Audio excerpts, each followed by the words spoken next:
Hi guys, RBXbump here. Today, I am reacting to a new game theory that just came out today. Who is WD Gaster? Personally, I I'm not familiar with Undertale. I'm not familiar with it at all. So let's jump right in. I mean, who knows what's gonna happen?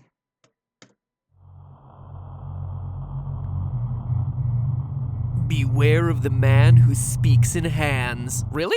I find people who speak in sign language to be rather pleasant, actually. What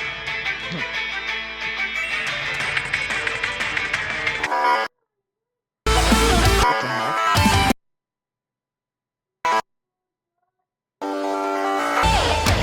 Hello, Internet! Welcome to Game Theory, where, deep breath,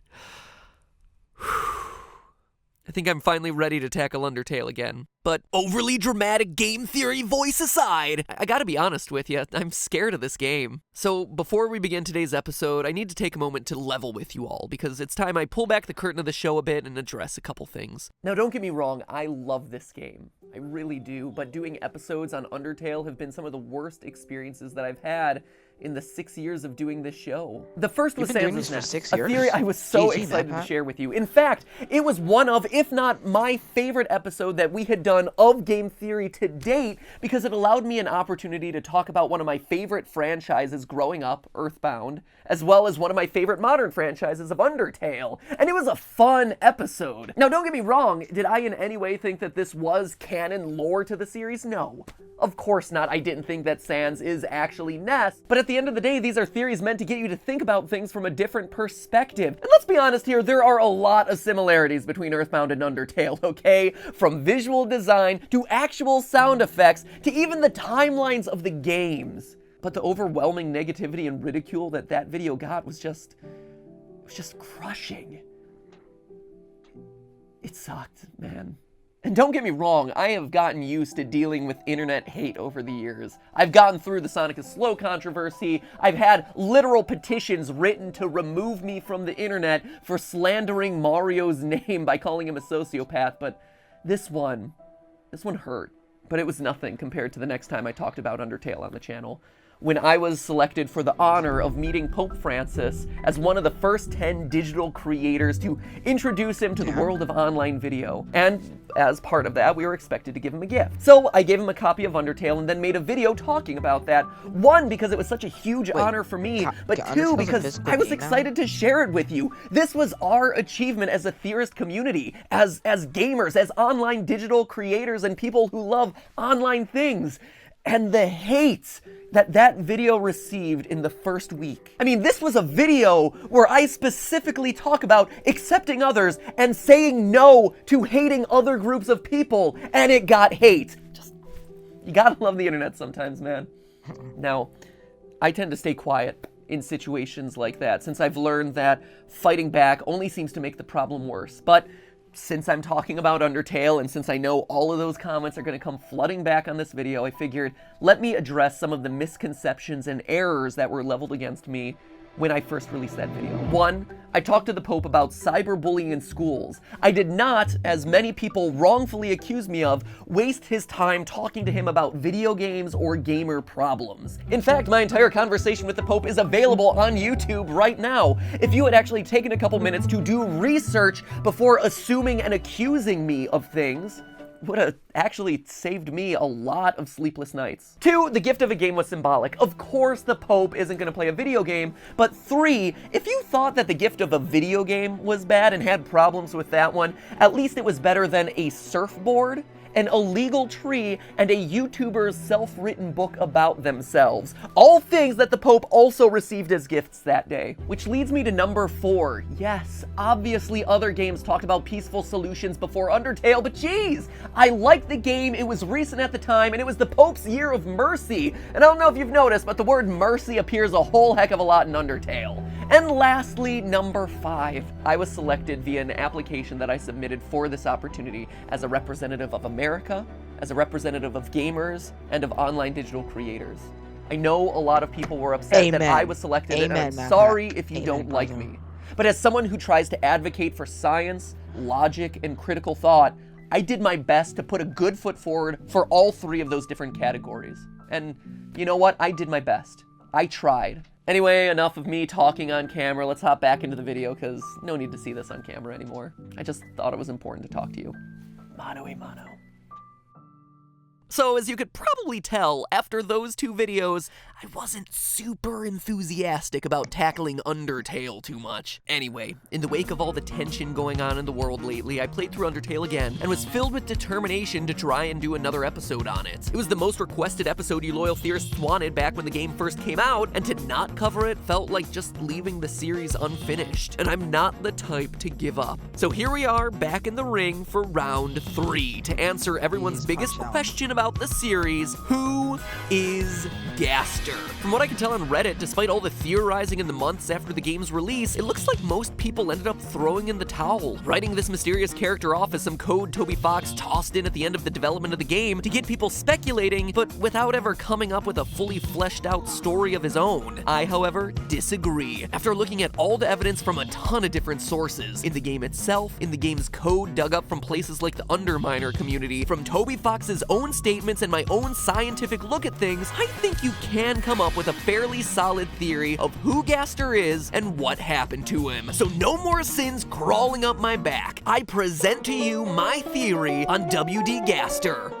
Part 1, because there's a lot to cover here. And like, seriously, if those opening stories weren't enough to convince you that I would love for this to be a single-parter, then I don't know what to tell you. I know 2-parters get a ton of hate, and the last thing that I want is more internet shade to be thrown at me on an Undertale video. But I want to give this theory the time and research that it deserves. So just trust me that it has to be 2 parts for my own sanity and to make this a better viewing experience for you. Because otherwise it would be an under-edited, overly rushed 1-part episode where I crammed in everything and didn't do a good job of explaining it all, okay?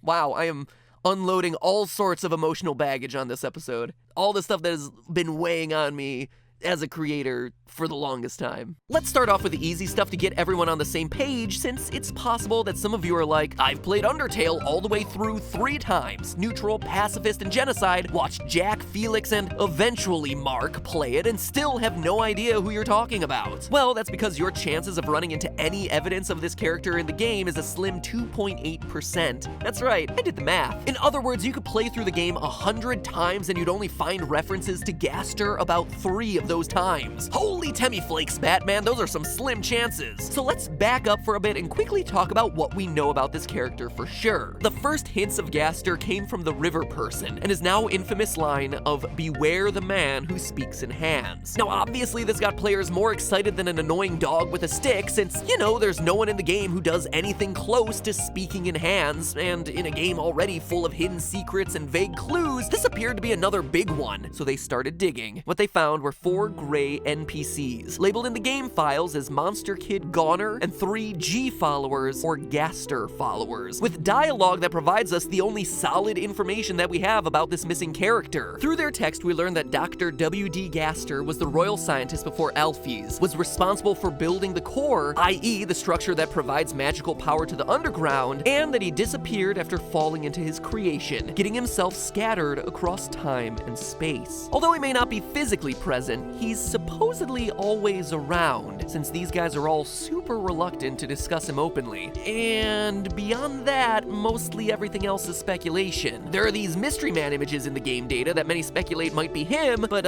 flip this character upside down. Here, you don't have to imagine it, we can do it through the power of editing. And boom! This could also be him. See the face? Just like so many other things in this game, appearances may be deceiving. There's also this wispy white thing that could also be him according to online theories, but again, it's all just speculation. Game speculation.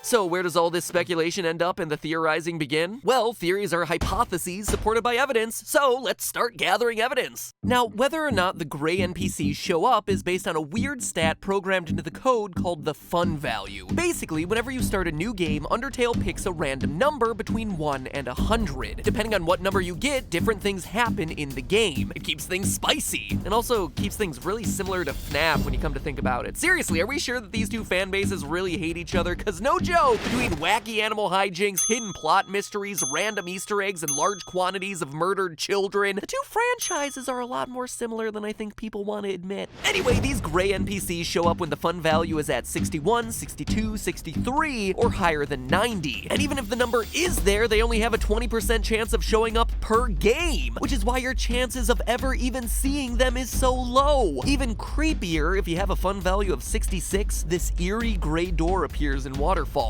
When you walk through it, there's a chance that the mystery man appears. Touch him, and poof, he pieces out faster than a babysitter's boyfriend when the parents come home. And the fun value dictates more than just Gaster encounters in secret rooms. When you played Undertale, did you get a call from Sans about your refrigerator running? Or maybe someone called you with a wrong number and then you got a really random song out of it? Or Alfie's called to order some pizza? Well, all of those situations were dictated by your fun value. So why spend all this time talking about fun? Well, because it's the start of the mystery. If there's one thing we know, it's that in the world of Undertale, game mechanics aren't just game mechanics. Toby Fox makes it clear throughout the game that game mechanics make up the very fabric of the game's reality. These aren't just artificial, invisible layers on top of the story for players to use while interacting with the game. These rules, from saving to loading and everything in between, all encompass the actual physical laws of Undertale's universe, much like quantum mechanics and general relativity define ours. Character stats like LVLs or levels of violence, and EXP or execution points in any other game would be numbers relevant only to the player. But in Undertale, they're real, tangible values that characters, most notably Sans, can sense and judge. So if fun is what dictates the appearance or non-appearance of a bunch of these characters connected to Gaster, well, then it behooves us to figure out what fun actually is in the context of the game. And if you are under the mistaken impression that fun is a sense of childlike glee that often comes with playing a game, then you are wrong.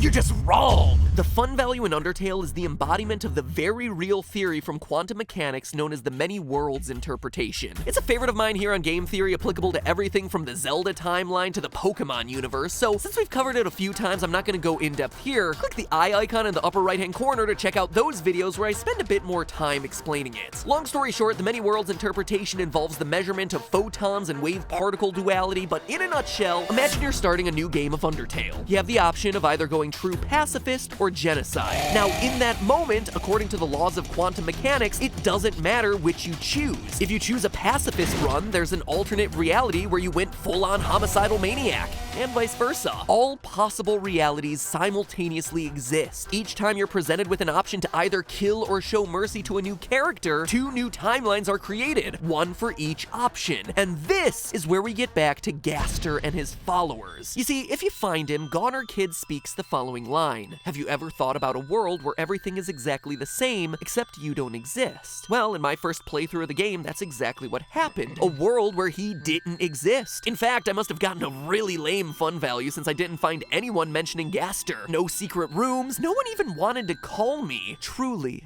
I was forever alone. But there are realities where he does exist, and where Sans does pick up the phone to call you. In short, think of each new fun value as another world in the many worlds interpretation. Another timeline. Parallel realities where one small detail is different. Goner Kid does or does not exist. Alfie's does or does not order pizza. So the next time someone tells you to go outside and have some fun, all you really gotta do is create an alternate reality in your own backyard. Simple as that. But not only does this fun value make repeated playthroughs of the game interesting, but it makes a world, pun intended, of difference when it comes to Gaster's storyline. From speaking to the Gaster followers, we know that an experiment went wrong and Gaster was shattered across time and space. Those are some pretty specific words. First, shattered, as in pieces of him went in many different directions. There are multiple pieces of Gaster that now exist. And then there are the operative words of time and space, meaning that these pieces ended up across many different timelines. The many different worlds, each represented by a different fun value. But what other characters do we know are able to retain memories across multiple different timelines? Only two, Flowey and Sans. Flowey tells us at the end of the Genocide run that he's lived hundreds, if not thousands of timelines, doing everything under the sun from being nice to people to torturing them. And in the True Pacifist run, Asriel, Flowey's true identity, makes mention of being able to destroy this timeline once and for all. Asriel even says the following lines: every time you die, die, your friends forget you a little more. Your life will end here in a world where no one remembers you. It's a really specific thing for Azrael to know, that killing something over and over again will cause the memories of it to fade in everyone's mind. In fact, we may even know someone who he's done this to. Goner Kid. Azrael's speech during the final battle is a direct parallel to the same lines we just saw Goner Kid speak a few minutes ago. A world where he no longer exists. The thought terrifies him, almost as though Azrael did this to him to the point where he does no longer exist. Sans, on the other hand, isn't as powerful as Flowey from a time manipulation perspective, but he does bend the laws of space around him, phasing through walls, and during his battle continually teleports over and over and over again. Though he doesn't show the ability to save or reload like Flowey does, he openly acknowledges that there are other Sanses out there in other realities and tells you to say hello to them. He has tests in place to see if someone is a time traveler. And even though he can't outright control time, he has at least some deeper understanding of timelines being manipulated, as evidenced by his various dialogue options when you fight him over and over during the final genocide battle, sensing how many times he's beaten you. So is it any wonder that the two characters who together manipulate time and space both wield weapons that look like this, and that, at least for Sans, this weapon, according to the sprite files, happens to be called a Gaster blaster. Or that for Flowey, this is the weapon that he specifically calls out will destroy the timeline. In fact, as you can imagine, there's a lot more to say about the Sans-Flowey-Gaster connection. But before we do, let's quickly recap.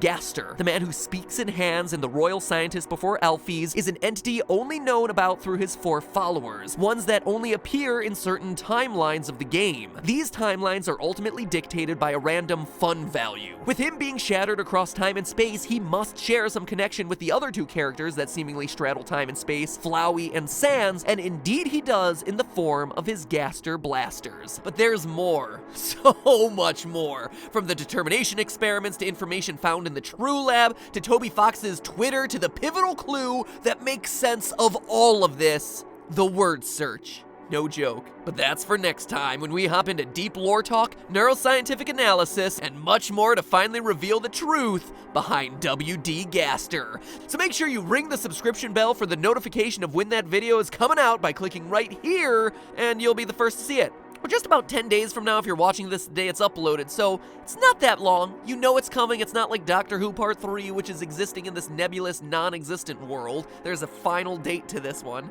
And hey, you know what? There's even going to be a For Honor game theory that's sandwiched in next week to keep you even more entertained, because that's a cool game. It's a fun theory that talks about Vikings, samurai, and knights, so that's pretty cool. Look, no one likes a 2-parter, least of all me, since it gets everyone to complain about it, but hey, I'm looking out for you guys. But you gotta look out for me too. Because you know what? That extra time is going to make the final theory that much better.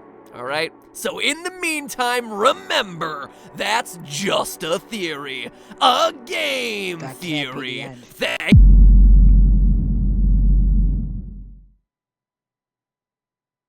What the heck was that?